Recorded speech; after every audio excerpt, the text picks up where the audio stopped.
कापुरी पुण्यभूमी पवित्र, तिथे नांदतो ज्ञान राजा सुपात्र. तया ठविता महापुण्य राशी, नमस्कार माझा सद्गुरु ज्ञानेश्वरासी. काल एक कडवं मी श्रूयते जे म्हणलं होतं तेच आज म्हणते संस्कृत बरं का. सगळ्यांना आवडीचं आहे आणि आज रामाचीच सगळी हे करायची कथा. श्रूयते श्रीरामेण स्वयं, श्रूयते श्रीरामेण स्वयं, कुशलव रामायण गीतं, कुशलव रामायण गीतं.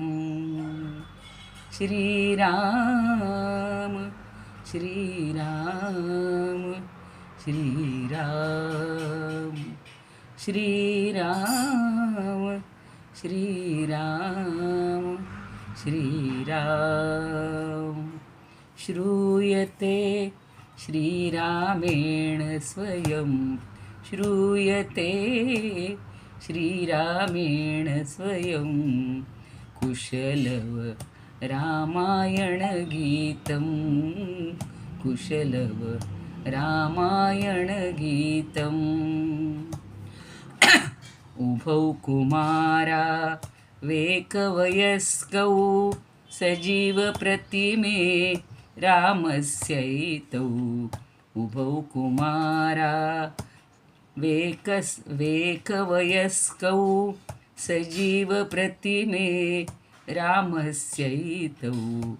सुतौ गायतो जनकसुचरितं, सुतौ गायतो जनकसुचरितं. ज्योतिषा तेजोनीराजनं, ज्योतिषा तेजोनीराजनं, कुशलव रामायण गीतं, कुशलव रामायण गीतं. राजसरूपौ तापसवेशो, राजसरूपो तापसवेशो, गंधर्वौ ननु तपोवनस्थो, गंधर्वो ननु तपोवनस्थो. वाल्मीकिमनो जाता भावा, वाल्मीकिमनो जाता भावा. मानुषं वादधते रूपं, कुशलव रामायण गीतं, कुशलव रामायण गीतं. नन्वेतौ प्रतिभाम्रवनस्थो, नन्वेतौ प्रतिभाम्रवनस्थौ. वसन्तविभवं गायत पीकौ, वसन्तविभवं गायत पीकौ. बालरवेणालपतो विरुतं, बालरवेणालपतो विरुतं. गायतो मधुमासं मञ्जुलं, कुशलव रामायण गानं, कुशलव रामायण गानं. उन्मिलति सुममिवोष्टयुगलम्, उन्मिलति सुममिवोष्टयुगलं. स्वरो गन्धवत् बिभर्ति भुवनं, स्वरो गन्धवत् बिभर्ति भुवनं. लोलचञ्चलं कुण्डलयुगलं, लोलचञ्चलं कुण्डलयुगलं. सङ्गतौ कलवीणाझङ्कृतं, सङ्गतौ कलवीणाझङ्कृतं. कुशलव रामायणगीतं कुशलव रामायणगीतं सप्तसुराणां स्वर्लोकस्थाः सप्तसुराणां स्वर्लोकस्थाः नवापगा खलु नवरसपूर्णाः नवापगा खलु नवरसपूर्णाः यज्ञमण्डपे नन्ववतीर्णाः यज्ञमण्डपे नन्ववतीर्णाः सङ्गमे श्रोतॄणां गाहनं सङ्गमे श्रोतॄणां गाहनं कुशलव रामायणगीतं कुशलव रामायणगीतं पुरुषार्थाणां चतुर्णां फलं पुरुषार्थाणां चतुर्णां फलं तत्र पश्यतः स्वजीवपटं तत्र पश्यतः स्वजीवनपटं प्रत्यक्षादपि शुचितरबिम्बं प्रत्यक्षादपि शुचितरबिम्बम् ईक्षणं नृपतेर्बाष्पाकुलम् ईक्षणं नृपते बाष्पाकुलं कुशलव रामायणगीतं कुशलव रामायणगीतं. याचा मुद्दाम मराठी म्हणून दाखवते. पुरुषार्थाची चारी चौकट त्यात पाहता निज जीवनपट प्रत्यक्षाहुनी प्रतिमा उत्कट प्रभूचे लोचन पाणावती कुशलव रामायण गाती कुशलव रामायण गाती. एक मिनिट. अरे बाळा माझं नेमकं संपत आलं ना चार्जिंग. तू लावलेस माझंच तिथं. मग माझं तिथं आहे का? तुझं आत असणार बेडरूम मध्ये आहे ना. सगळ्या मोक्यात अगदी एक इथं आहे आणि तो तिथं लावलेला कुठला आहे मग? याचा असेल. तिथेही तुझा आहे का परत? लॅपटॉपचा असणार. काम करता अवघड आहे. लावून देऊ. हो मग लावून होतं. पुरुषार्थाची चारी चौकट त्यात पाहता निज जीवनपट प्रत्यक्षाहुनी प्रतिमा उत्कट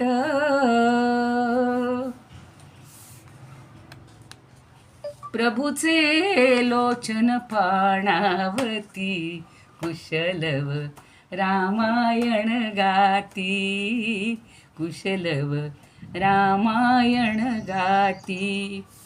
सामवेदवत बालगायनं सामवेदवत बालगायनं क्रमेण सर्गो नुसरति सर्गं क्रमेण सर्गो नुसरति सर्गं सभास्थितस्त्री मुनिसचिवानां नयनजं वहति कोपले जलं नयनजं वहति कपोले जलं कुशलव रामायणगीतं कुशलव रामायणगीतं.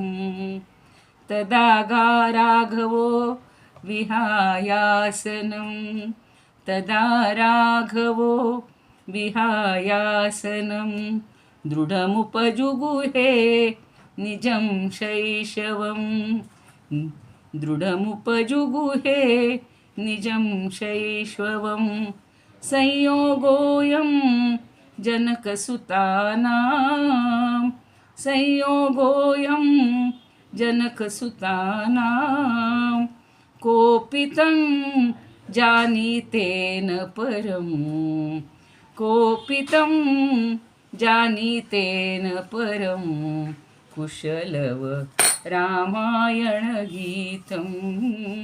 कुशलव रामायणगीतं सोडून आसन उठले राघव फिरुनी कवळीती आपुले शैशव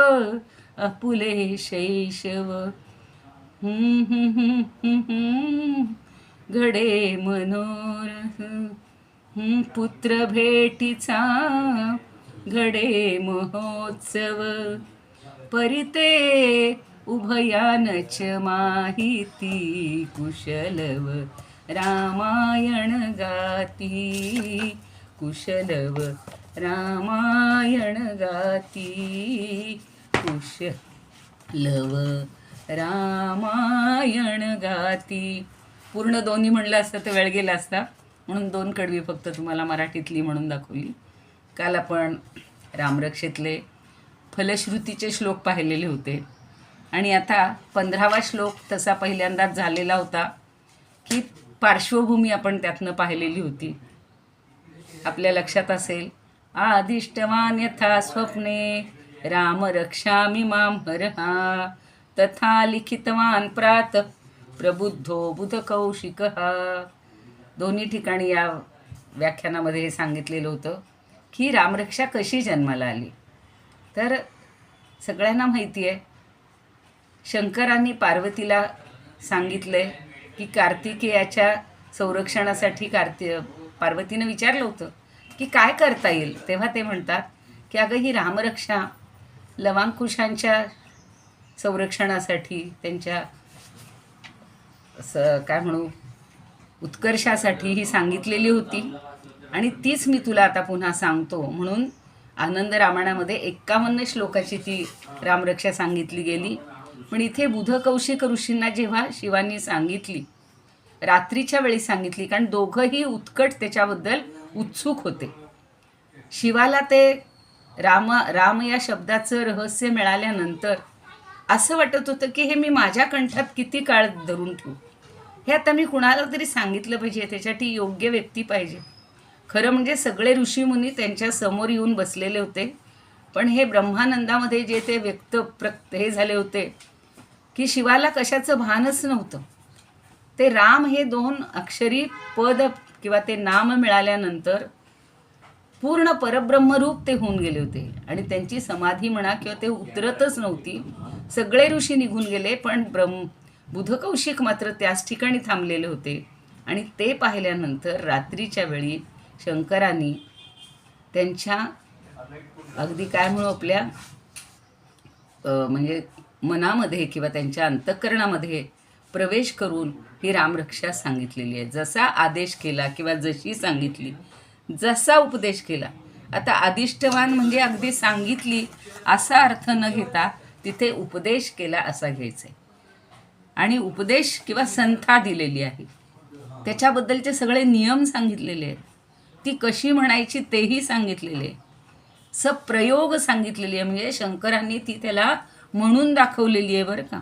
शास्त्रोक्त संथा दिलेली आहे असं त्या आदिष्टवांचा अर्थ घ्यायचा आहे. आणि मग सगळे जे निघून गेलेले ऋषी आहेत त्यांच्यापेक्षाही बुधकौशिक कसे श्रेष्ठ ठरले. त्यांच्या स्वप्नसृष्टीत त्यांनी प्रवेश केला आणि शिवशंकरांनी ही सप्रयोग त्यांना संथा दिली.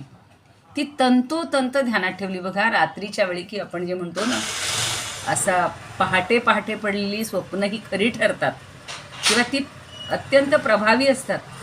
तसंच पहाटे उठतानाच म्हणजे नुकतीच ती ऐकलेली, ग्रहण केलेली आणि उठताच त्या अवस्थेतून देहभानावर आल्यानंतर स्वप्नही नाही आणि जागृती नाही, अशा त्या अवस्थेतून ते बाहेर आल्यानंतर बुधकौशिक ऋषी लिहित राहिले, लिहिते झाले. त्यांना स्फुरलं ते सगळं. आपल्याला इतकं आठवेल का हो स्वप्नात कोणी काय सांगितलं आणि असं काही लिहून काढायचं. पण ते बुध म्हणजे विद्वान असे ते कौशिक होते. आणि मग त्यांनी प्रबुद्ध हा शब्दसुद्धा मोठ्या कौशल्यानं वापरलेला आहे. तो द्वैत म्हणजे 2 अर्थी वापरलेला आहे, द्व्यर्थी म्हणायचे त्याला. की प्रबुद्ध म्हणजे एकतर म्हणजे जागा झालेला, आणि दुसरं म्हणजे प्रबुद्ध म्हणजे प्रकर्षण बुद्ध म्हणजे अत्यंत विद्वान, असे दोन अर्थ त्याचे आहेत.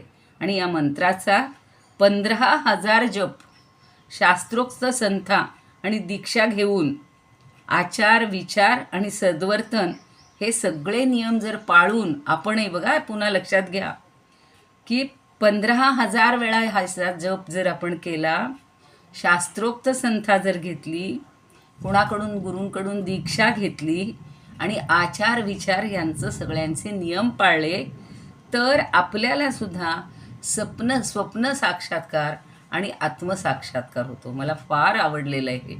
आता आपण तेवढ्या पात्रतेचे कधी होणार, पण निदान सतत त्याचं चिंतन करूया, सतत मनन करूया, आणि मग पुढचे जे श्लोक आहेत त्याचा आपण आढावा घेऊ. की राम कसा आहे, फलश्रुती संपली, कालच संपली. आता राम कसा आहे, फार सुंदर शब्द वापरलेले बघा. हा राम कल्पवृक्षाणाम विराम सकलापदाम अभिराम स्त्रिलोकानाम राम श्रीमान सन प्रभू. आराम, विराम आणि अभिराम 3 शब्दांचे अर्थ समजून घ्या. आपल्याला आरामचा अर्थ आम्ही काय करतोय, तर आता आराम करतोय म्हणतो, म्हणजे विश्रांती म्हणतो, तो नाही. ज्ञानदेवांनी सुद्धा सांगितलेलं आहे, आराम म्हणजे बागा. आराम कल्पवृक्षाणाम, तीच कथा इथे त्यांनी, तीच कल्पना इथे घेतलेली आहे, की ही कल्पना त्यांनी घेतली, कारण हे पूर्वीचं आहे. तर कल्पवृक्षांच्या बागा म्हणजे अनेक वृक्ष असतील तर त्याला बाग म्हणतो आपण. तर ही कल्पवृक्षांची जणू बाग आहे श्रीराम म्हणजे. आणि विराम हा सकल आपदाम, आपण आपदाम ते पाहिलेलं, त्या दिवशी पाहिलेलं होतं, आपदाम अपहर्तारम. त्या एका श्लोकावर तिकडं धुळ्याला मला बोलायची संधी मिळाली. तर आपदा म्हणजे सगळी संकट, सगळ्या प्रकारची संकट. तेव्हा मी तिथं विवेचन केलं होतं की आधी भौतिक, आधी दैविक, आध्यात्मिक या सर्व प्रकारची जी संकट किंवा व्याधी सांगितलेल्या आहेत समर्थांनी, पण त्याच आपदा असतात, संकट असतात. आणि ही सगळ्या प्रकारची संकट ही ह्या कल्पवृक्षाच्या एका कल्पवृक्षाखाली बसलं तरी आपल्याला सगळ्या इच्छा पूर्ण होतात. आणि श्रीराम म्हणजे जणू काही कल्पवृक्षांची बाग आहे. तो किती प्रकारे आपल्या सगळ्या संकटांचा तो निराश करणार आहे. आणि सकल आपदाम विराम, हा विराम म्हणजे शांत. आपण जसं म्हणतो ना, विरामस्थान आहे, थांबण्याचं ठिकाण. तर सगळ्या इच्छा या त्या ठिकाणी आपल्या पूर्ण होणार आहेत, त्याची इच्छा पूर्ती होणार आहे. आणि अभिराम हा म्हणजे विसर्ग असतो तिथे. अभिराम हा त्रिलोकाना, अभिराम म्हणजे सगळ्यांच्या इच्छा पूर्ण करणारा आणि आनंद देणारा, असा हा राम आहे. आणि तो राम श्रीमान पण आहे, म्हणजे ऐश्वर्याने युक्त पण आहे. तर ऐश्वर्ययुक्त राम आणि अभिराम म्हणजे सगळ्या बाजूनी आनंद. अभि म्हणजे सर्व बाजूनी, आणि राम म्हणजे रमयिता राम, हा रमयती ती राम, हा आनंद देणारा सगळीकडून. तुम्ही अगदी आपण जसं म्हणतो ना, चारी बाजूनी म्हणजे सगळ्या दिशेने आपण फिरत असतो, तिथे आपल्याला देव रक्षण करावं. तसंच हा सगळ्या दिशेनी, सगळ्या बाजूनी, आपल्या जीवनाच्या सगळ्या अंगांनी आपलं रक्षण करतो. तसंच अभिराम म्हणजे आनंद देतो, मनाला रमवितो, तो राम आहे. आणि असा राम ऐश्वर्याने युक्त आहे. तो आमचा न हा प्रभू. न म्हणजे विसर्ग आहे. न म्हणजे मराठीतला न म्हणजे नाही आहे. न हा म्हणजे आमचा. प्रभू म्हणजे तो आमचा प्रभू आहे, तो आमचा ईश्वर आहे. असा हा त्रैलोक्याला सगळीकडून आनंद देणारा, त्रैलोक्याला आवडणारा, सर्व बाजूनी आम्हाला आनंद देणारा असा राम हा आमचा प्रभू आहे. एवढासा श्लोक आहे, पण फार सुंदर त्याचा अर्थ आहे बघा. प्रत्येक श्लोकात अर्थ भरून राहिली. आता श्रीरामाच्या सान्निध्यात संकट येऊच शकत नाहीत. त्यामुळे सगळ्या आपदा, सगळ्या प्रकारची संकट यांचा जणू अंत आहे. आणि शेवट करणारा असा ऐश्वर्ययुक्त राम आमचा प्रभू आहे. आपल्याला अभिमानानं सांग. लोक म्हणतात तुम्ही कुणाची आराधना करता, कोण आहे तुमचा देव? प्रत्येकजण आपापल्या देवतेचं महात्म्य सांगत असतो, पण हा श्रीराम म्हणजे सगळ्यांचा आराम आहे.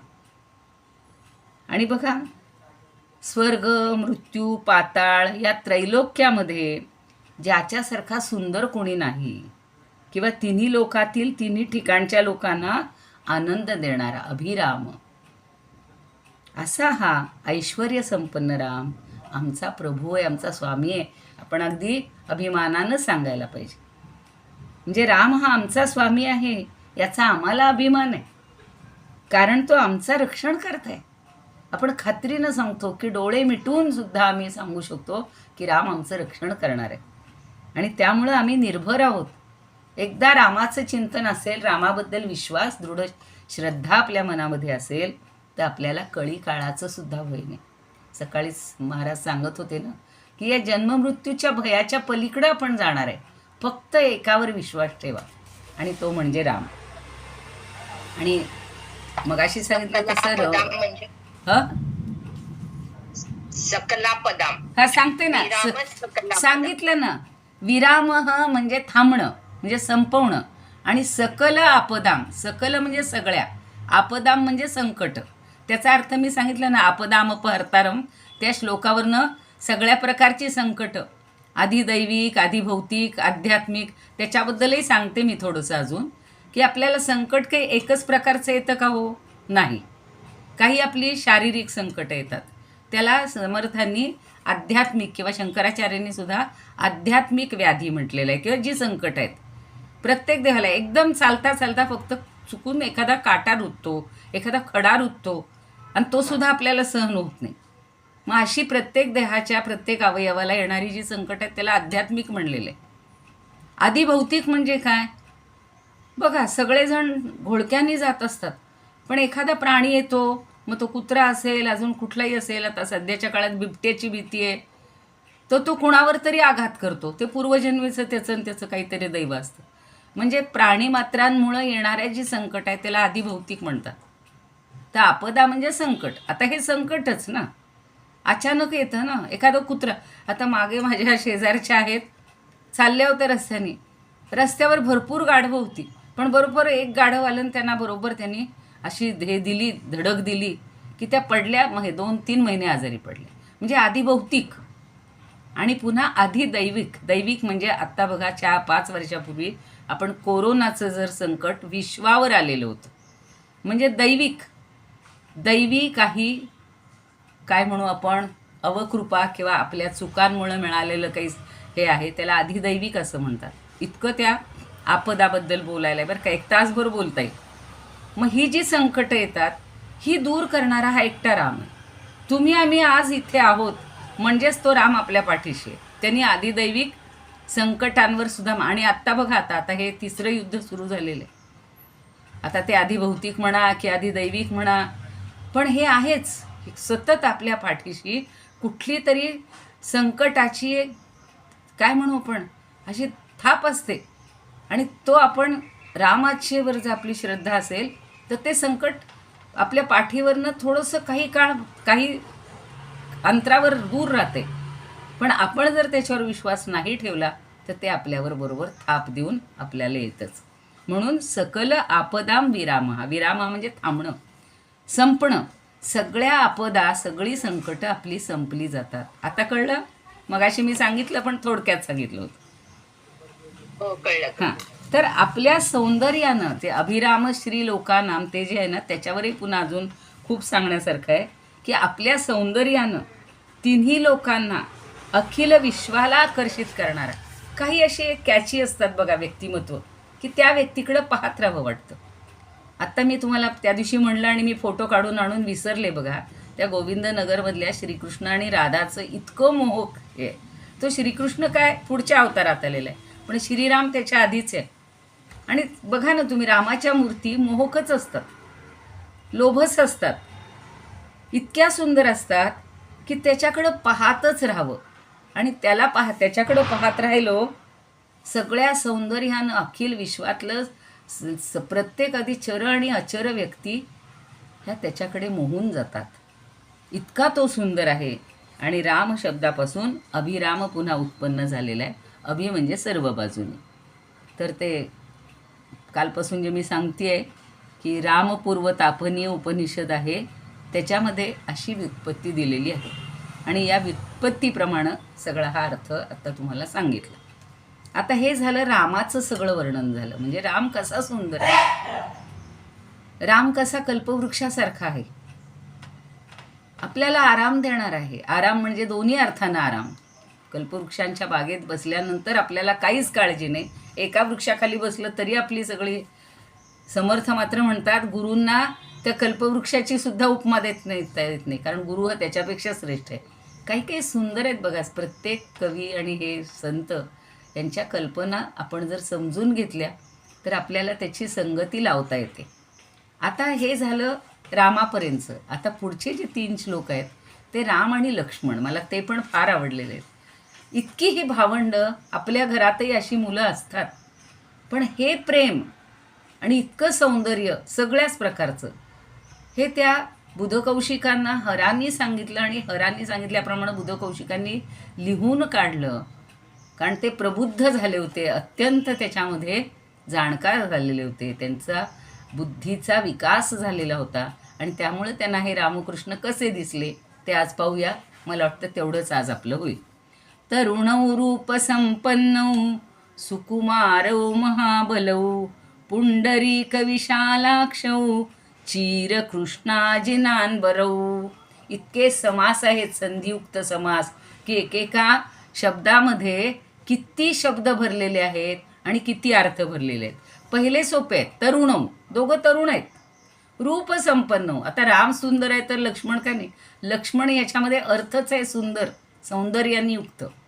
लक्ष्मी म्हणजे सौंदर्य पुन्हा, आणि त्यांनी जो युक्त आहे तो लक्ष्मण, लक्ष्मीवंत. पण हे दोघंही रूपसंपन्न आहेत. संपन्न का आलं? देव हा देव, दोघांचं विशेषण म्हणून संपन्न झालं. मराठीत आपण रूपसंपन्नच म्हणलं असतं फक्त. आणि सुकुमारो, अत्यंत नाजूक आहेत. सु म्हणजे अत्यंत, अधिक, चांगले. कुमार, चांगले असे आहेत ते, अतिशय नाजूक असून सुद्धा बलवान आहेत बरं का. म्हणून पुढचं विशेषण आहे महाबलौ. अत्यंत नाजूक असून बलवान, हे सगळं परस्पर विरोध आहे की नाही? जो नाजूक असतो त्याला त्याच्याजवळ बळ कमी असतं आपल्या व्यवहारामध्ये, पण ते सगळ्याच यांनी संपन्न आहेत. आणि त्यांचे हे कसं आहेत? पुंडरीक, पुंडरीक म्हणजे उमललेलं कमळ. पुंडरीक विशाल अक्षौ, तोही समासच आहे. उमललेलं, कमळाची कळी असते ना तसंही उपमा दिली जाते, पण उमललेलं कमळ असतं ना ते अधिक मोहक दिसतं. आणि त्याच्यासारखे ज्यांचे अक्ष आहेत, अक्ष म्हणजे डोळे, तर पुंडरीक विशाल अक्षौ, ते उमलल्यानंतर मोठं होतं, कळी अशी नाजूक असते, तर विशाल अक्ष आहेत. आता विशाल अक्ष म्हणजे फक्त आपल्याकडं बटबटीत डोळे असतील, मोठे असतील तर आपल्याला बघवत नाहीत, पण या विशाल अक्षचा अर्थ काय घ्यायचा आहे हो? विशाल म्हणजे ज्यांची दृष्टी मोठी आहे, सगळ्या विश्वाला पाहायची आहे, सगळ्या विश्वाचं रक्षण करण्याची त्यांच्या दृष्टीमध्ये आहे, आणि सगळ्या विश्वावर प्रेम करणारी. काल मी सांगितलं होतं कौसल्या अत्यंत प्रेमळ आहे, तिचेच पुत्र, आणि पुन्हा सुमित्रा तशीच आहे, सगळ्यांची मैत्रीण. सु म्हणजे चांगली, आणि तिचा पुत्र तो लक्ष्मण. त्यामुळे हे दोघंही अत्यंत, त्यांचे डोळे हे उमललेल्या कमळाप्रमाणे विशाल आहेत. आणि पुढं म्हणलेलं आहे चीर कृष्ण अजिन अंबरौ. सगळ्या समासाची द्विवचन करायचं असतं. प्रत्येक मग म्हणावं लागलं असतं चिरौ, कृष्णौ, अजिनौ, अंबरौ. म्हणून संस्कृतमध्ये किंवा आपण मराठीतही असे समास शिकलेले आहोत. एवढे 4 शब्द एकत्रित करून त्याचंच विशेषण केलं. तर चिर म्हणजे वल्कल. आता वल्कल नेसलीत काय हो त्याच्यात सौंदर्य? आपण मात्र रोज छान छान साड्या नेसतो, छान छान कपडे घालतो, पण त्यांना त्या वल्कलामध्ये ते सुद्धा शोभून दिसत होते. ते कसं होतं? कृष्ण अजिन, कृष्ण म्हणजे काळ्या वर्णाचं, आणि अजिन म्हणजे त्याचं चर्म कातड, म्हणजे कृष्णवर्णाच्या काय म्हणू हरिणाचं कातड, आणि चीर म्हणजे वल्कल, अशी ज्यांनी पांघरलेली आहेत, म्हणजे परिधान केलेली आहेत. चीर कृष्णाजिनांबरौ, सगळी विशेषण आहेत. एका ओळीत क्रियापद नाहीच, पण आपण करतो की अशी अशी वस्त्र, म्हणजे पलकल आणि हे कृष्णाजीनं त्यांनी परिधान केलेली आहेत. म्हणजे संस्कृतचं वैशिष्ट्य हे आहे की क्रियापद रहित असताना सुद्धा तुम्ही त्याचं क्रियापद करू शकता, म्हणजे समजून घेण्यासाठी. नाही तर फक्त स्वल्पविराम असे, असलेले. आता पुढचं बघा अजून कसे आहेत ते. ह्या श्लोकाचा अर्थ कळला सगळ्यांना. तरुणौ रूपसंपन्नौ सुकुमारौ महाबलौ पुंडरीक विशालाक्षौ चीरकृष्णा जिनांबरौ. सगळे शब्द सोडून सांगितले. आता बघा फलमूला शिनौ दांतौ. आता ते खात काय होते हो. आज बघा उपवास आहे रामनवमीचा, घरामध्ये व्हरायटी करावी लागते, सकाळचा पदार्थ दुपारी नको. त्यांना मात्र फलमूल अशिनव. अशिनव म्हणजे अशन म्हणजे खाणारे, अशिनव म्हणजे खाणारे. फक्त फळं आणि मुळं खात होते हो. पुन्हा दांतऊ.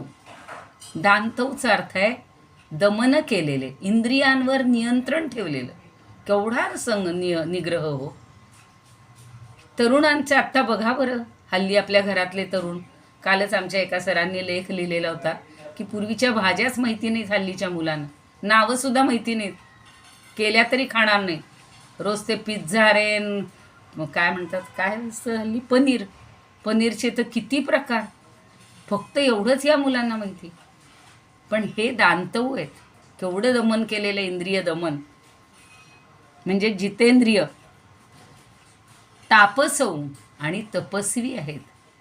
म्हणजे फक्त मुह में राम और बगल में छुरी, नुसतं संन्यासाचं वस्त्र परिधान करायचं, हातात माळ घ्यायची आणि मनात मात्र कुणाचा घात करायचा हा विचार, तसे नाही आहेत. तर अत्यंत तपस्वी असे आहेत दोघंजण. ब्रह्मचारिणो. अहो ब्रह्मचर्यावर तासभर नाही 2 तास सांगता येईल एवढं ब्रह्मचर्य हा जो यम आहे. अहिंसा, सत्य असते, ब्रह्मचर्य अपरिग्रह किंवा असंग्रह. तर ब्रह्मचर्य हे जे तप आहे किंवा हे जे आचरण आहे, किती मोह येतात हो मुलांना, किती मोह येतात. आता कालच ऐकलं, अगदी जवळच्या व्यक्तीनं, एका मुलीनं, 19 वर्षाच्या मुलीनं 28 वर्षाच्या मुलाशी पळून गेली. आईवडिलांना, घरातल्या मोठ्या माणसांना न सांगता त्यांनी समजावून दिलं तरी नाही, आणि त्याचं कर्तृत्व पाहिलं जात नाही, काही पाहिलं जात नाही. इथं मात्र केवढं आहे, दमन केलेलं आहे, तपस्वी आहेत आणि ब्रह्मचर्याचं अत्यंतिक नैष्टिक पालन. कुणाकडेही कधीही वाईट नजरेनं. का त्यांना काय आयुष्यात नसत्या का राजकुमारी कितीक मिळाल्या असत्या, पण एकपत्नीव्रत धरणारा राम आणि ब्रह्मचर्य वृत्तीनं राहणारे असे हे दोघंजण.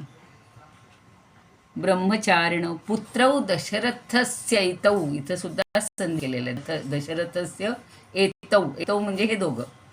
पुत्रौ म्हणजे 2 पुत्र. कसे आहेत, राम लक्ष्मण. आता बघा 2 भाऊ आहेत, राम आणि लक्ष्मण, पण त्याचं आपण क्रियापद मराठीत करणार की असे हे दोघं राम लक्ष्मण भाऊ होते. आणि कशी जोडी असावी, राम लक्ष्मणासारखी. भरत तर आहेच, पण ते इतके जोडीनं राहत होते की एक क्षणभर या लक्ष्मणाला रामाचा विरह चालत नव्हता. आता पुढे काय, शरण्यौ. दोघंही ताकदीचे आहेत. शरण आलं तर त्याला हे देणारं, संरक्षण देणारे आहेत. म्हणून शरण्यौ. शरण्य म्हणजे काय, शरण जाण्यास योग्य, त्याचं द्विवचन केलं, शरण्यौ. सर्व सत्वानाम. फक्त माणसांसाठी आहे का, नाही.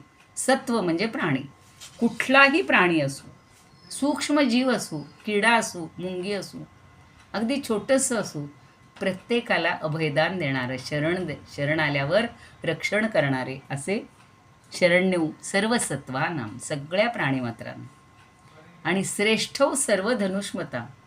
ह्या जगामध्ये जे धनुष्य धारण करणारे धनुष्मान होते, त्यांच्यामध्ये धनुर्धरांमधला सर्वोत्तम, सर्वश्रेष्ठ दोघंही होते. आपण रामाचंच नेहमी वर्णन ऐकतो, पण बुधकौशिकांनी म्हणजेच हरांनी या दोघांचंही कौतुक केलेलं. शरण्यौ सर्वसत्वानां श्रेष्ठौ सर्वधनुष्मतां रक्षक कुलनिहंतारौ त्रायेतान्नोरगुत्तमौ. आता शेवटचं पाहायचं आहे आपल्याला की रक्ष हा कुल निहंतारौ. रक्षा म्हणजे राक्षस, त्यांची कुळच्या कुळं नष्ट केली हो. ज्या राक्षसांनी काल सांगितलं तसं ऋषींचे अस्थींचे पर्वत डोंगरच्या डोंगर केले होते. म्हणजे किती ऋषींना आणि किती मुनींना मारलं हो. मग त्या सगळ्या कुळाचा निःशेष करायचा होता त्यांना. म्हणून सगळ्या राक्षसांची कुळच्या कुळ ज्यांनी नष्ट केली, संहार करणारे, निहंताराव, निःशेष अंतार. नुसतं ठेचलं नाही आहे, दोन लगावल्या आणि दिलं सोडून पोलिसांसारखं, तसं नाही आहे. पूर्ण त्यांचा निपात केलेला आहे. आणि श्रेष्ठौ सर्व धनुष्मता नाही, त्रायेतान्नो रघुत्तमौ. त्रायेता म्हणजे आमचं दोघांनी रक्षण करू देत. एकट्या रामाला आपण कौतुक करतो, पण लक्ष्मण त्यांच्या जोडीला इथे आहे. आणि हे दोघंही त्रायेता म्हणजे रक्षण करू देत. कुणाचं? असं आमचं. नहा, नहा म्हणजे आमचं. नहा नो म्हणजे आमचं सगळ्यांचं, अर्थात नहा. त्रायेतान्नो रघुत्तमो, असे हे दोघं जण बंधू आमचं सगळ्यांचं रक्षण करू देत. आता हा रूपसंपन्न वगैरे सगळे श्लोक फार सुंदर वापरलेले आहेत बघा. प्रत्येक विशेषण फार सुंदर वापरलेलं आहे. आत्ताच मी सांगितलं की दोघं जेव्हा वनातून जात होते आणि त्यावेळेला जेवढे ऋषीमुनी त्यांना भेटले ते सगळे ऋषीमुनी कामक्रोध जिंकलेले होते. पण जनसंपर्कापासून दूर राहिलेले सगळे होते. सर्व संघ परित्याग केलेले होते. असे साधू पुरुष, असे संतजन श्रीरामांना पाहिल्यानंतर त्यांच्या अनुपम सौंदर्यावर एवढे लुब्ध होत होते किंवा भाळले म्हणतो आपण मराठीमध्ये, की आपण कोण आहोत याचं त्यांना भान राहत नव्हतं. म्हणजे त्यांच्या सहवासात राहिल्यामुळे यांच्याकडे सगळे गुण आले असं मी म्हणणार होते. पण ह्यांना पाहिल्यानंतर त्या ऋषींना मोहून जात होते ते सगळे. आणि त्यामुळं ते आपण बरं का, त्याची एक छान गंमत आहे. ही कल्पना समजून घ्या आणि कदाचित तुम्ही ऐकलेली असेल की ते त्यांच्यावर एवढे भाळले, एवढ्या सौंदर्यावर आणि त्यांच्या पराक्रमावर मोहित झाले की जशा त्या राधिका सगळ्या गोपी श्रीकृष्णावर भाळत होत्या की नाही, त्याच्यावर अगदी अत्यंत लुब्ध होत होत्या, तसे हे ऋषी त्याच्यावर लुब्ध होत होते दोघांवर. आणि मग रामचंद्रांना ते प्रार्थना करतात. काय प्रार्थना करतात? की तुम्ही आम्हाला तुमच्या प्रेयसी म्हणून स्वीकारा. बघा आता, ज्या रामानं एकपत्नी व्रत घेतलेलं आहे त्या रामाला ऋषीमुनींनी सांगावं की आम्हाला तुम्ही प्रेयसी रूपात स्वीकारा. थोडासा विनोद वाटेल, पण ही घटना घडलेली आहे. आणि त्यामुळं रामरूपात तो सांगतोय, प्रभू की मी मर्यादा पुरुषोत्तम आहे, मला योगाची उच्च अवस्था प्राप्त तुम्ही सगळ्यांनी प्राप्त केलेली आहे. आता एवढे ते तपस्वी होते, त्यांनी अशी कल्पना करावी म्हणून ते सांगतायत की तुम्ही एवढे योगी पुरुष आहात. यौगिक प्रक्रियेनं समजावून सगळं त्यांना सांगितलं, तरीसुद्धा त्या योग्यांमधला जो मधुरा भाव आहे, प्रेमभाव जो आहे, तो मावळला नाही. आणि म्हणून त्या योग्यांना पुढील अवतारात मी तुमच्या प्रियकर होईन, तुमच्यावर प्रेम करीन, असं आश्वासन दिलं बरं का. आणि ते पूर्ण करण्यासाठी कृष्णावतारात त्या सगळ्या योग्यांना गोपी स्वरूप मिळालेलं आहे. जसं सगळे देव आत्ता वानर रूपात आलेले आहेत, कारण आज सांगताना शेवटी अपूर्णच वेळ मिळतो, 1 तासात कधी कीर्तन होतच नाही. तसं सगळे देव जेव्हा विष्णूंकडे आणि ब्रह्मदेवासह गेलेले आहेत की आम्हाला वाचवा, सगळ्यांना त्या रावणाने म्हणजे अगदी ग्रहांना सुद्धा पायऱ्या केलेल्या होत्या, शनीलान, राहुलान, केतुलान, सगळ्या देवांना कार्याला लावलेलं होतं. तो मल्हारी तर नाभिकाचं काम करत होता, ब्रह्मदेवाला पंचांग सांगण्याचं काम लावलेलं होतं, सटवाईला धुणी धुवायला लावलेलं होतं. इतके सगळे त्रासलेले होते. मग सगळे म्हणतात आम्हाला आता याच्यापासून वाचा. म्हणून भगवान सांगतात की आपण सगळे मिळून त्या रावणाचा आणि सगळ्या राक्षसांचा संहार करूया. म्हणून तुम्ही सगळे वानर व्हा पसारे, म्हणजे तुम्ही पसार वाहता, पसरून वानर व्हा आणि मग आपण सगळे मिळून समुच्चयानं त्यांचा नाश करू. असं जसं या 7व्या अवतारात केलेलं आहे. सगळ्या देवांनी वानर रूप घेतलेलं आहे, कुणी जम्बू म्हणजे वृक्ष रूप घेतलं, अस्वलांची रूपं घेतली आणि हे सगळीकडे पसरून राहिलेले आहेत. तसं आता पुढच्या याच्यामध्ये आम्ही गोपिका रूपात तुम्हाला जन्म देऊ आणि मग तुमच्यावर मी प्रेम करीन, असं रामाने तेव्हा आश्वासन दिलेलं आहे. किती सुंदर आहे तो ह्या कल्पना. आता कदाचित एखादा त्याच्यावरच बोट ठेवेल, योग्यांनी असं म्हणणं म्हणजे ते कसले योगी. तसं नाही आहे. इतके मोहित होत होते या राम लक्ष्मणांच्या याच्यावर. आता अजून हे कसे आहेत बघा, अजून त्यांचं वैशिष्ट्य आहे बरं का 20व्या श्लोकात. आत्तसज्ज धनुषा विशुस्पृशा वक्षया शुगनिशंग संगिनौ रक्षणाय मम राम लक्ष्मणा वग्रत पथि सदैव गच्छताम. याचे सुद्धा संधी सोडून शब्द वेगळे होतात. आत्त म्हणजे ताणून धरलेलं. काय? सज्ज, आत्त आणि सज्ज. आत्त म्हणजे घेतलेलं आणि सज्ज म्हणजे ताणून धरलेलं किंवा सुसज्ज, तयार. धनुषा, तिथे मूळ शब्द आहे धनुषौ. आत्ता जशी द्विवचन होती ना तशी धनुषौ. पण इशुस्पृशा, ते औ पुढं ई आल्यामुळं त्याचं झालंय व, आणि म्हणून विशुस्पृशा. लोकांना वाटेल विष आहे, नाही. धनुषौ इशुस्पृशौ. इशू म्हणजे बाण आणि स्पृशौ म्हणजे स्पर्श करणारे. दोघांनी बाणाला प्रत्यंच्या लावूनच ठेवलेली असायची, स्पर्शच केलेला असायचा. कोणी दिसलं की फक्त ताणायचं, एवढाच भाग. म्हणजे आता आपल्याकडं असं असतं, शत्रू आल्यानंतर मग आम्ही सामग्री तयार करणार. आपल्या भारतात तसं नाही आहे सध्या. नरेंद्र मोदी पंतप्रधान आणि सगळी संरक्षण रचना, पण तरीसुद्धा खाली खाली पाणी झिरपत अजून तिथपर्यंत आलेलं नाही आहे. त्यामुळं दुष्ट प्रवृत्ती आहेत. पण त्यावेळेला हे दोघंजण सतत आत्तसज्ज धनुषौ, म्हणजे त्यांची धनुष्य त्यांनी सज्ज ठेवलेली होती. इशुस्पृशौ, बाणांचा त्याला स्पर्श केलेला होता. आणि तिथे वक्षयाच्या इथं मूळ शब्द आहे अक्षया. अक्षय म्हणजे बाण, ज्यांची संपतच नव्हते बाण. रामाचा प्रत्येक बाण परत यायचा, एवढी त्याच्यात ताकद होती बघा. अक्षय हा आशुग. आशुग म्हणजे अत्यंत, आशु म्हणजे वेगानं, ग म्हणजे जाणार, अत्यंत वेगानं. म्हणून शंकराला आशुतोष म्हणजे ताबडतोब वेगानं संतुष्ट होतो. थोडीशी आराधना करा की शंकर प्रसन्न. त्या रावणाने फक्त सगळी रागदारी केली आणि सगळा कैलासच उचलून आणायचा होता, पार उचंबळून टाकत होता तो.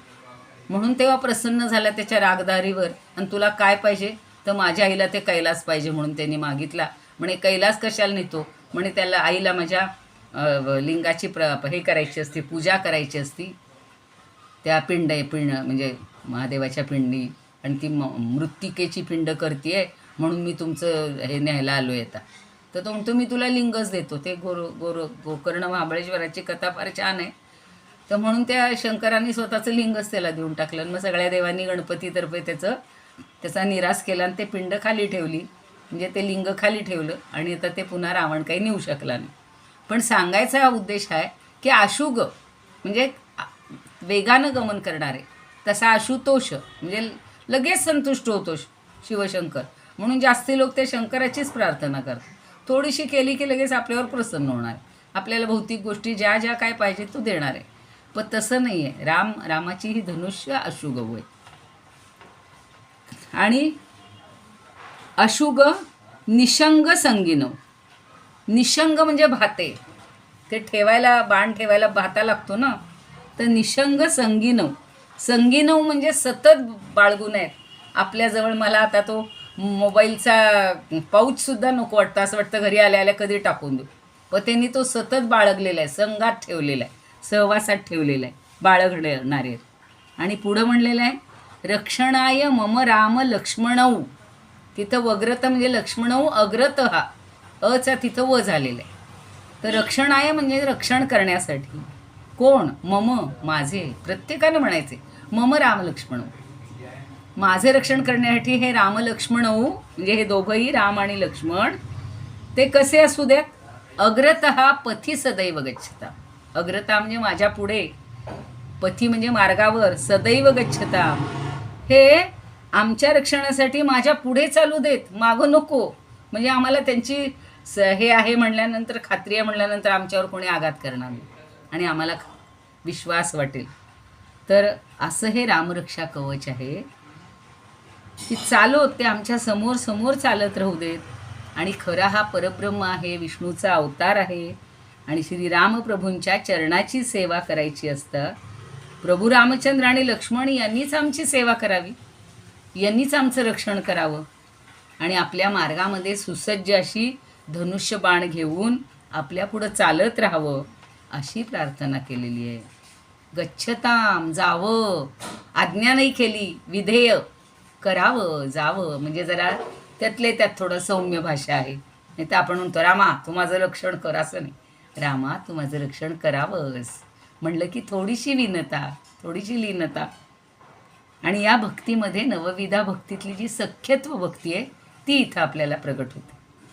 त्याच्याशी सख्यत्व साधायचे की तू आमच्याबरोबर राहा, आमच्या पुढे राहा. म्हणजे सख्यत्व या भक्तीचा, सख्य भक्तीचा प्रत्यय आपल्याला या श्लोकामध्ये येतो. आणि ऐसे परमसख्य धरिता, असं जर आपण परमसख्य धरलं तर देवास लागे भक्ताची चिंता. अहो आपण त्याच्याशी सख्य केलं की देवाला आपली काळजी लागते. म्हणून आपण भक्तीसाठी देव घाली तसे उडी, फार सुंदर आहेत अभंग एक आहे. भक्तीसाठी देव उडी घालतो, आपल्यासाठी धावत येतो. मग पांडव लाखा जोहरी जळता विवरद्वारे काढिले, दासबोधातलंच आहे ते. सांगतायत की देवास लागे भक्ताची चिंता, पांडव लाखा जोहरी जळता विवरद्वारे काढिले. अहो त्यांनी काय केलं, पांडव जेव्हा त्या लाक्षागृहामध्ये जळत होते त्यावेळेला त्यांना विवराद्वारे बाहेर काढलं. म्हणजे त्यांना जळूच दिलं नाही, त्याच्या अगोदरच पूर्तता केली. म्हणजे हे जे सांगितलंय तसं आमच्या पुढे तुम्ही चालत राहा. असा सख्य भक्तीनं देव बांधून टाकायचा आणि भक्ताची चिंता त्याला सतत त्यानं करत राहावी, तो वाहतच असतो. असं हे कवच आहे. म्हणजे जसं आपण एखादं आवरण घेतो संरक्षणासाठी, शिवाजी महाराज ते काय म्हणायचे चिलखत घालत होते. त्या औरंगजेबाबरोबर त्यांनी काय केलं, मस्तपैकी वाघनख घातलेली कळूसुद्धा दिली नाहीत आणि स्वतःचं रक्षण मात्र नाही. तर त्यांनी त्याला पकडलं असतं ना त्याच्या कवेत तर ते संपलंच असतं. पण तसं नाही, तो दुसरा पुन्हा अवतार आहे, शिवाचाच अवतार आहे. तर कोणत्याही कवचात एवढी अद्वितीय रूपं पाहायला मिळणार नाही. अजूनही आहे, सन्नद्ध कवची खडगी चाप बाण धरो युवा, गच्छन मनोरथोस्माकम राम पातु स लक्ष्मण. हा श्लोकही त्या दोघांचा. हो मॅडम, हा, इशुस्पिशा ते जरा कळलं नाही कळलं का, सांगते तिथे. इशू ते काय झाले, संधीमुळं विषुस्पृशा झाले ना, विषू. तर त्याच्या आधीचा शब्द आहे धनुषा, म्हणजे ते धनुष्यऊ. तिथला औच्या पुढे इशूतला ई आल्यामुळं तिथं व झालेलं आहे, म्हणजे विषू झाले. त्या विष असा अर्थ नाही घ्यायचा. इशू म्हणजे बाण आणि स्पृशा म्हणजे स्पर्श केलेले. सतत त्यांचे बाण हे त्या धनुष्याला स्पर्श केलेले, म्हणजे ताणून धरलेलेच असायचं ते. म्हणून इशू स्पृशा येतो शब्द, इशू आणि स्पृशऊ. स्पृशऊ म्हणजे दोघं आहेत ना, दोघांनी ताणून धरलेले आहेत बाण आपले. म्हणजे धनुष्य अशी ताणलेली बघा, ती ॲक्शन असते ना, अशीच असते. म्हणजे तो बाण तिथे लावलेलाच असतो धनुष्याला. म्हणून इशू स्पृशऊ, इशू म्हणजे बाण आणि स्पृशऊ म्हणजे स्पर्श केलेला. कळलं का, धनुष्याला असे आहेत ते. कळलं. हां, खूप म्हणजे एक एक शब्द सांगते ना, एक एक श्लोकावर एक एक तास तुम्ही बोलू शकता. बरं, आणि अक्षयऊ अशुग निशंग ते पण सांगायचं राहिलं का. आशुगचं सांगितलं मी, ते वेगानं जाणारा. आणि निशंग म्हणजे भाते, तेही सांगितलं. आणि संगीनऊ म्हणजे ते बरोबरीनंच जायचे, सतत जवळ बाळगत असायचे. कधी त्यांनी भातही बाजूला ठेवले नाही आणि धनुष्यबाणही ठेवले नाही. जरा 5 मिनटं टाईमपास नको बाबा आता आम्हाला. सतत, ज्याला अलर्ट म्हणतात तो शब्द अखंड येतात, अखंड. असे हे भक्तांची चिंता वाहणारे दोघंजण राम लक्ष्मण. तो सतत वाहत असतो. म्हणून भक्तीसाठी देव घाली तसे उडी. मी पुन्हा हां, वाहतसे घोडी अर्जुनाची. फार छान आहे ते पद्य, सांगेन उद्या. आता बघा, सन्नद्ध कवची खडगी चाप बाण धरो युवा, गच्छन मनोरथोस्माकम राम पातु स लक्ष्मण. सन्नद्ध हा झाला मला वाटतं ना, का नाही झाला? सन्नद्ध म्हणजे सज्ज. कवची म्हणजे अंगात चिलखत घातलेला. खडगी, पुन्हा खडग म्हणजे तलवारच. तलवार धरणारा तो खडगी, म्हणजे खडग धरणारा तो खडगी. आणि चाप बाण धरो युवा. चाप म्हणजे धनुष्य, बाण म्हणजे बाण, धरो म्हणजे धरणारा, धारण करणारा, अत्यंत युवा म्हणजे तरुण. गच्छन तो जायला लागला की काय होतं? मनोरथ हा अस्माकम राम हा पातूस लक्ष्मणा. आता एक एक शब्द समजून घ्या. अस्माकम मनोरथ हा, आमचे सगळे जे मनोरथ असतील, आमच्या सगळ्या मनातल्या इच्छा ज्या असतील त्या पातू म्हणजे आमचं रक्षण करो. आमचं आधी रक्षण करो, आमची सगळी मनोरथ पूर्ण करो, किंवा मनोरथांचं आणि आमचं रक्षण करो. मनोरथसुद्धा तुमचे सुरक्षित राहू द्यात. नाही तर आपण नुसते मनोरथ बांधतो, इमले बांधतो आणि ढासळतात आपले. तसं नाही आहे. तुम्ही चांगले मनोरथ करा, हे त्याचंही संरक्षण करतील. पातू पातू म्हणजे रक्षण करो. पण पुढं म्हणलं सलक्ष्मण हा. इथं द्विवचनं नाही घेतली, एकवचनी घेतलं आहे सगळं. सन्नद्ध हा, कवची, खडगी ही सगळी एकेरी विशेषण आहेत. आणि पण पुढं फक्त सलक्ष्मण म्हणलं. हे कौशल्य आहे बघा बुधकौशिकांचं किंवा हराचं. म्हणजे असा राम लक्ष्मणासह आमचं रक्षण करो. कवच धारण केलेला किंवा कवचाप्रमाणे रक्षण करणारा असा हा लक्ष्मणासह आमचे मनोरथ पण सुरक्षित ठेवो, किंवा आमचे मनोरथ पण यशस्वी करो. कळलं? आणि मुख्य म्हणजे आमचं मन पवित्र करू देत. मनोरथाचा अर्थच असा आहे की मनरूपी रथ. आपलं मन कसं आहे हो? सतत आरूढच झालेलं असतं कुठल्या तरी कल्पनेवर, कुठल्या तरी वासनेवर. पण ते सुद्धा आपलं चांगलं ठेवलं पाहिजे, पक्कड ठेवलं पाहिजे. आणि कधीकधी अरथ, मन हा म्हणजे मनाचे, आणि तिथे असा वेगळी पण हे करता येते त्याची. अरथ म्हणजे रथात न बसलेला, म्हणजे मनोरथ म्हणजे कुठल्याही रथात न बसलेला असा हा मन अरथ असाही अर्थ घेतला आहे काहींनी. की मनात म्हणजे ज्याचं काय म्हटलं मी, ज्याचं मन रथात बसलेलं नाही, म्हणजे जो अरथ आहे असं आमचं रक्षण करो लक्ष्मणासह. म्हणजे दोन्ही अर्थ, आमचे मनोरथ यशस्वी करो लक्ष्मणासह, किंवा जो अरथ आहे, मन त्याचं आरूढ झालेलं नाही कुठल्याही रथात, या कल्पनेच्या, मी काल म्हणलं होतं ना, या वाऱ्याच्या बसुनी विमानी सहल करूया गगनाची, अशा ज्या कल्पना केलेल्या आहेत त्या विमानात बसू, इथं वारू म्हणजे घोड्यावर. तसं या मनरूपी कशावरही आरूढ न केलेल्या, रथावर न आरूढ झालेल्या अशा या श्रीरामानं लक्ष्मणासह आमचं सगळ्याचं रक्षण करू, सगळ्या गोष्टींचं रक्षण करू. आता वास्तविक वनवासात जेव्हा श्रीराम आणि लक्ष्मण फिरत होते, सगळा प्रवास पायी केलेला. किती जागृत आणि जागरूक राहावं लागत असेल. संकटाचा असं काही सांगून येणार नव्हते की दहा आपल्याला कळतं की 8 किलोमीटरवर अमुक अमुक आहे, हल्ली गुगलवर आणि याच्यावर सगळं कळतं. तेव्हा त्यांना काहीच नव्हतं कळत. सगळं ते ध्येय साध्य करण्यासाठी अखंड चालत राहिलेले होते. तसं आपण सुद्धा प्रपंचात प्रत्येकानं किंवा परमार्थात, आधी प्रपंच करावा नेटका, साधावे परमार्थाती तुका. तर दोन्ही गोष्टी आपल्याला साधत असताना सतत सतर्क राहायला पाहिजे, सावध राहायला पाहिजे. आता भारतीय महायुद्धाच्या वेळेला गोंधळलेल्या अर्जुनाला भगवंतांनी काय केलं? सावध केलं. त्याच्या मनाला नियंत्रण ठेवायला सांगितलं. कंचंचलम हि मन कृष्ण प्रमाथी बलवदृढम, अर्जुनच सांगतो. तसंच आपलंही मन आहे, भरकटलेलं असतं. स्वतःचं धर्माचरण त्याला करवत नव्हतं, आणि तो काहीतरी निमित्त सांगत होता, भाऊ आहेत, काका आहेत, मामा आहेत, आजोबा आहेत. आजपर्यंत त्यांनी इतके सगळे मारलेले होते, आणि आजच कुठनं सगळं सुचलं.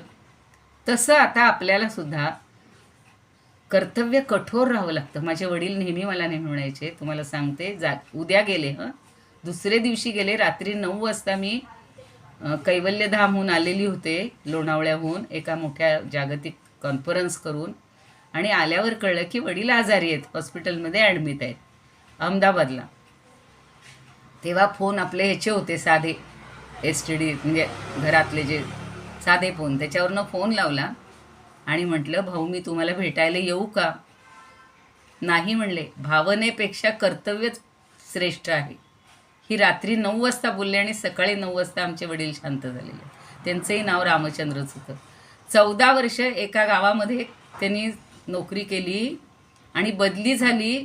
तर जसा राम वनवासाला जाताना सगळं समाज, सगळे प्रजाजन गेले होते, तसे आमच्या वडिलांच्या मागे सगळं गाव, ते बावधन गाव पूर्ण लोटलं होतं आणि त्यांना जाऊ देत नव्हतं. नाही गुरुजी, आम्ही तुमची बदली रहित करतो. मला अंगावर शहारा येतोय, उगाचच एकदम आठवण झाली. पण असे आपले असायचे बघा, सगळे पालक म्हणा किंवा, आणि अत्यंत धर्माचरण. त्यामुळं कधी कोणाचा एक पैसा न घेता पहाटे 4 पासून रात्री 9-10 वाजेपर्यंत अखंड मुलांना शिकवणं शिकवणं शिकवणं. मग त्यातच पुन्हा तुमचं काय म्हणायचं, रात्रीचं प्रजेला म्हणजे सगळ्यांना शिक्षण, ग्रामशिक्षण योजना, सगळं गाव त्यांनी हे केलं होतं, सुशिक्षित केलं होतं. त्याच्याबद्दल त्या गावाला पुरस्कार मिळाला होता. बावधन म्हणून गाव आहे, 10,000 वस्ती होती त्यावेळी. सगळ्या वाड्या वस्त्यांवर जायचं, आम्हालाही घेऊन जायचे, कंदील घेऊन जायचो आम्ही. आणि मग तिथं बायकांना ओव्या शिकवायच्या, गाणी शिकवायची, आणि त्याच्यातनं त्यांना हळूहळू हळूहळू आपलं नाव तरी लिहिता आलं पाहिजे, आपली सही तरी करता आला पाहिजे.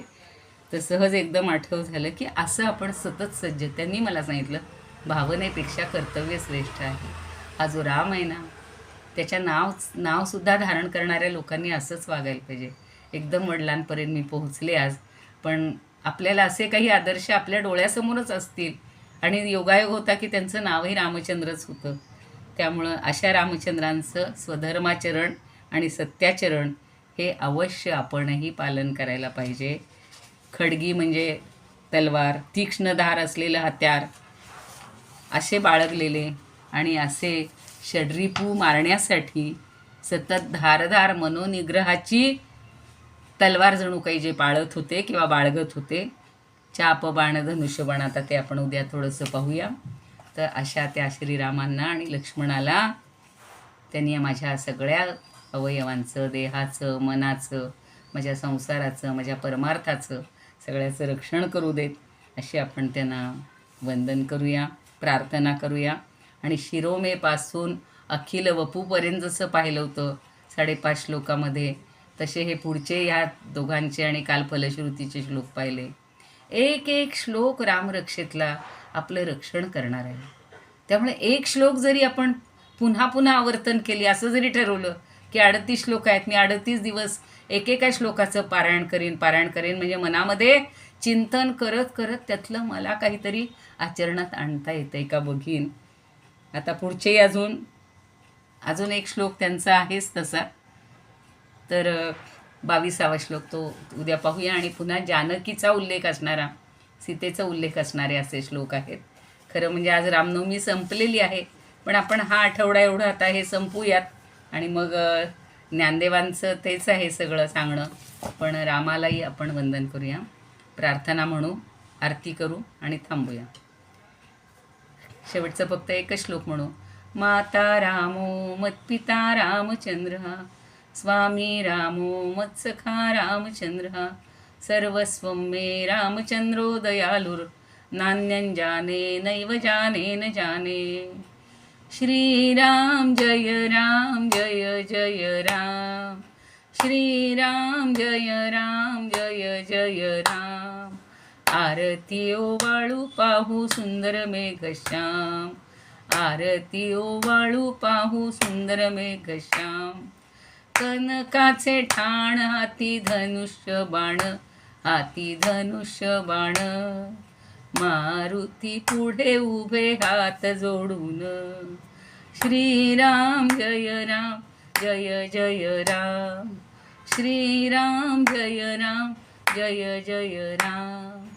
आरती ओवाळू पाहू सुंदर मेघश्याम.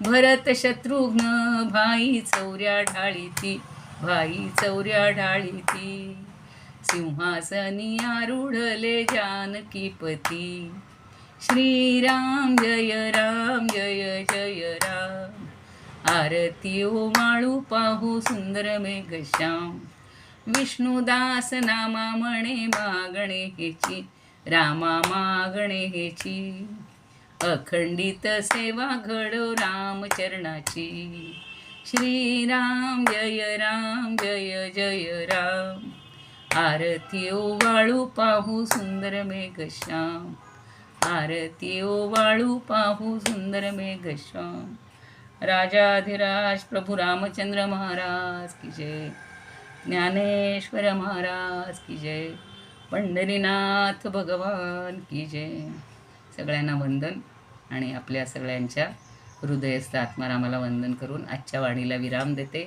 सगळं श्री रामार्पणमस्तू. सगळं श्रीरामांनी आपलं जे काही चुकलं असेल, जे काही पुण्य असेल ते सगळं त्यांना समर्पित करूया आणि असंच आपल्याला ही साधना करण्यासाठी त्यांनी आपल्या मार्गात पुढे पुढे राहावं आजच्या श्लोकासारखी अशी प्रार्थना करूया. धन्यवाद.